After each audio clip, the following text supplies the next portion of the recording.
je reviens cette année encore avec de nouveaux maquillages gore et aujourd'hui j'ai opté pour la main moisie. Vous allez voir que c'est un maquillage relativement facile à faire, c'est-à-dire qu'il nécessite finalement plus de patience que de technique réellement, mais vous allez voir c'est assez simple à réaliser.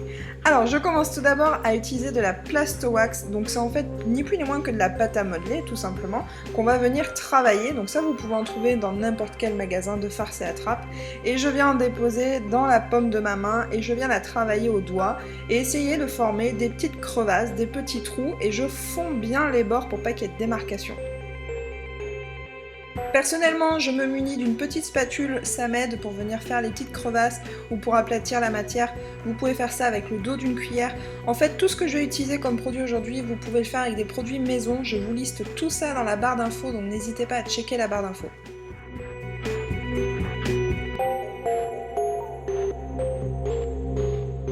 Pour la réalisation de ce make-up, je me suis inspirée de Pauda, ou Pauda, je sais pas trop, je vous mettrai son nom de toute façon en barre d'infos.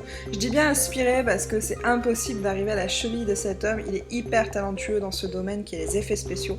Bref, une fois le travail des crevasses fini, je viens fixer tout ça pour que ça puisse tenir. Et là, je vais utiliser la colle à post-it de chez Make Up Forever, mais je crois que j'aurais dû utiliser du latex parce que franchement, je ne vous conseille pas la colle à post-it, ça a mis beaucoup de temps à sécher, ça a été assez galère. J'avais choisi ça pour le côté pratique avec le pinceau, mais finalement la prochaine fois j'utiliserai du latex. Ensuite, je vais avoir besoin de mes couleurs. Sachez que pour les effets spéciaux, vous allez avoir besoin de 4 couleurs. Du noir, du rouge, du bleu et du jaune. Alors vous inquiétez pas, si vous n'avez pas de fard gras, vous pouvez tout aussi bien utiliser des produits maison, à savoir du liner, des fards à paupières, un rouge à lèvres ou ce genre de choses. Et donc là, je vais commencer avec la couleur noire pour faire de la profondeur sur le contour des crevasses, mais à l'intérieur. Et après, je vais rajouter du rouge à l'intérieur de mes crevasses. Ensuite, je vais essayer de reproduire cet effet de moisissure avec la couleur bleue et la couleur jaune que je vais mélanger ensemble et je vais mettre ça tout autour de mes crevasses et fondre les couleurs ensemble. Et après, je vais rajouter un petit peu de rouge aussi pour essayer de donner cet effet un petit peu sanguin, mais vous voyez, je le fais au doigt. Vous pouvez le faire aussi avec une éponge, mais je le fais au doigt pour vraiment fondre les couleurs entre elles.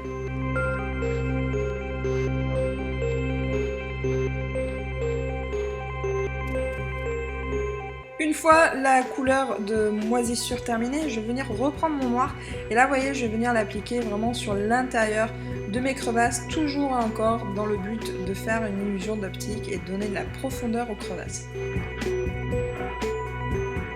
Vient ensuite l'étape que j'adore, le sang coagulé. Je l'adore le sang coagulé, je trouve que tout de suite ça fait gore.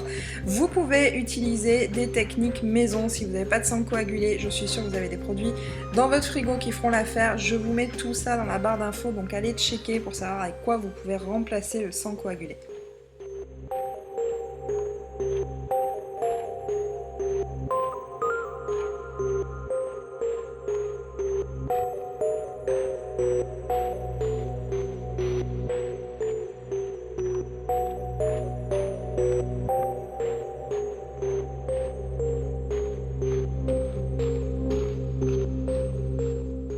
Une fois que j'ai fini d'étaler à l'intérieur, je vais en déposer légèrement sur l'extérieur.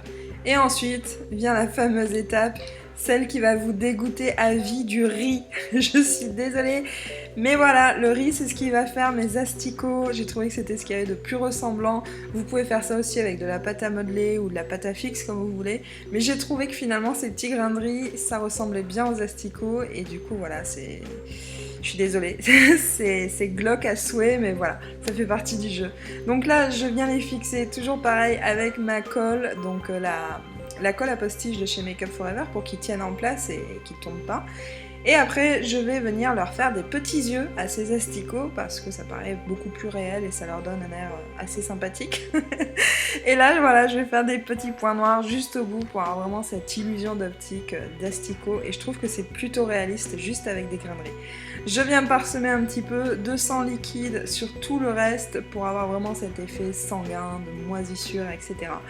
Et voilà, le tuto est terminé. J'espère que ça vous a plu. Si c'est le cas, n'hésitez pas à mettre un petit pouce en l'air et à vous abonner. Moi, je vous dis à bientôt pour une prochaine vidéo. Des bisous, ciao ciao.